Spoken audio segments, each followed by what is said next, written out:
Tu veux une dashcam sans écran, discrète au quotidien et vraiment utile quand ça compte ? Alors avançons pas à pas du modèle le plus faible au meilleur pour que tu saches exactement lequel convient à ta voiture. À la 5e place, donc tout au bas de notre liste, on trouve cette minuscule caméra de Garmin. Et c'est littéral, elle est si petite qu'on l'oublie presque derrière le rétroviseur. C'est justement son plus grand atout, car sans écran signifie souvent discrète, aucune distraction, on l'installe et on la laisse tourner. Au quotidien, elle marque surtout des points par sa simplicité. Tu la connectes à l'application, tu ajustes les réglages et tu sauvegardes les vidéos sans manipuler l'appareil. Pour beaucoup, le Full HD est largement suffisant, surtout si tu veux surtout des preuves en cas de petits accrochages ou de litiges sur un parking. Comparé aux autres modèles ici, elle mise moins sur la netteté maximale et plus sur petite, simple, efficace.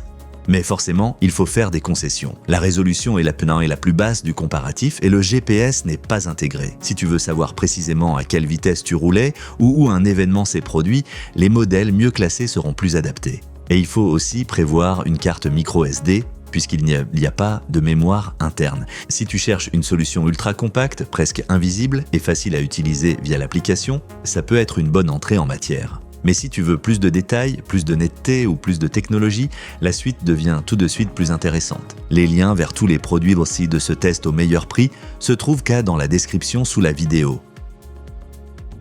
À la 4e place, on trouve ce modèle qui ressemble au petit upgrade classique. Tu obtiens plus de détails qu'en Full HD, et dans la vie de tous les jours, ça peut vraiment faire la différence. Plaque d'immatriculation, petits panneaux sur le bord de la route, détails sous la pluie, ce sont exactement les situations où un peu plus de netteté est appréciable. Ces points forts sont clairement l'amélioration de l'image. Le WDR aide quand tu passes d'un tunnel sombre à une lumière intense ou quand le soleil est bas. La réduction du bruit peut aussi éviter que, la nuit, l'image ne devienne toute floue et grise. En plus, la carte mémoire est incluse, un détail petit mais important, car tu peux l'utiliser immédiatement. Par rapport à la Garmin, on parle ici moins de minuscules et plus de meilleure image. Il reste toutefois un bémol, en comparaison directe, certaines informations importantes manquent, comme un angle de vue clairement indiqué ou des détails sur l'application et le Wi-Fi. Ça ne veut pas dire que le produit est mauvais, mais ça rend la comparaison moins évidente. Et ici aussi, pas de GPS, ce que les modèles haut de gamme font mieux. Si tu veux une dashcam sans écran, simple, avec une qualité d'image nettement supérieure au Full HD et d'une carte mémoire incluse, ce modèle est un bon choix. Et si tu te dis maintenant, d'accord, mais je veux une vraie gestion via application, le prochain candidat est fait pour toi. Si la vidéo t'aide, mets un like et abonne-toi à la chaîne pour ne pas manquer les prochains comparatifs.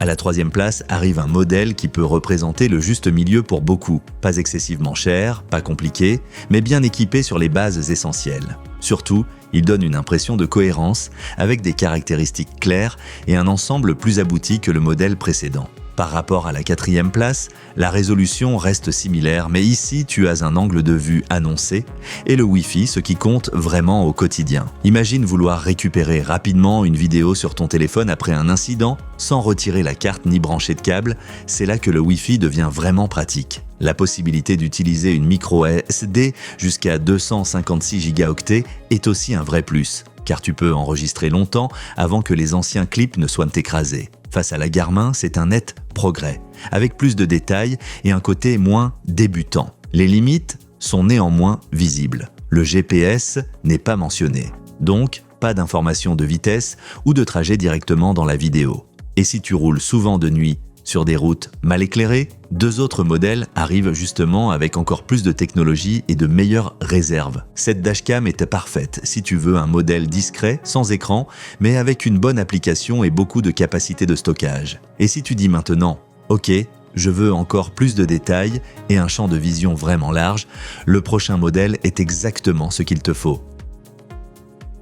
À la 2e place, on trouve un modèle souvent sous-estimé, mais qui a beaucoup de sens en pratique. Le passage au 1440p est clairement visible et l'angle de vue est extrêmement large. C'est un peu comme passer d'une petite fenêtre à une vue panoramique. Lors des changements de voie ou quand quelque chose se produit sur le côté, ça peut être décisif.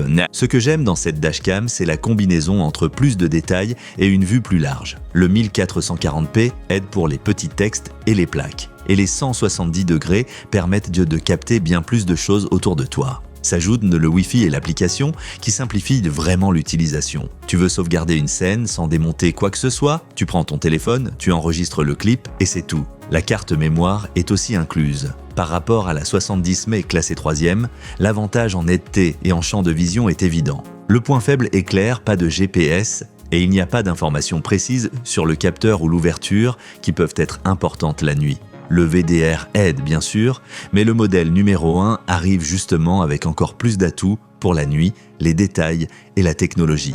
Si tu accordes beaucoup d'importance à un champ de vision très large et à une résolution supérieure au 1296p, c'est une option vraiment solide. Et maintenant, passons à la première place, le modèle qui, sur le papier, a clairement le plus d'arguments. La première place est assez évidente car ce modèle domine sur presque tous les points clés. Plus de résolution, plus de fluidité, un capteur puissant, le GPS intégré et même une mémoire interne. C'est une combinaison qu'on attend généralement de systèmes bien plus chers. Et pourtant, il reste fidèle au concept. Pas d'écran, pas de distraction, juste un enregistrement fiable. Commençons par l'essentiel. La 4K à l'avant est jusqu'à 60 images par seconde. Ce n'est pas seulement plus joli, c'est aussi très utile dans les situations rapides, car les mouvements sont plus nets. Le capteur et la grande ouverture aident justement quand d'autres caméras commencent à montrer leurs limites. Le soir, la nuit, sous la pluie ou en contre-jour. Le GPS est intégré, ce qui est très pratique en cas de besoin, car la position et la vitesse donnent plus de contexte aux vidéos. Et au lieu d'une micro SD, tu as 128 gigaoctets de mémoire interne, donc pas besoin d'acheter ou de tester des cartes. Bien sûr, il y a aussi quelques limites, mais elles sont plutôt typiques d'un modèle haut de gamme que de vrais défauts. Pas d'écran signifie toujours un contrôle via l'application. Et pour une surveillance du stationnement en continu, une alimentation fixe est souvent nécessaire. Ce n'est pas non plus le plus petit modèle, mais c'est clairement le plus complet. Si tu cherches une dashcam sans écran qui se rapproche le plus possible de installer, oublier et avoir des images de qualité quand il le faut, c'est le meilleur choix de la liste. Et c'est pour cela qu'elle est à la première place. Si tu as maintenant envie de regarder de plus près les meilleurs modèles, utilise les liens dans la description sous la vidéo, où tu trouveras tous les appareils du comparatif. Et si ce test t'a été utile, mets un like et abonne-toi à la chaîne pour ne pas manquer le prochain comparatif.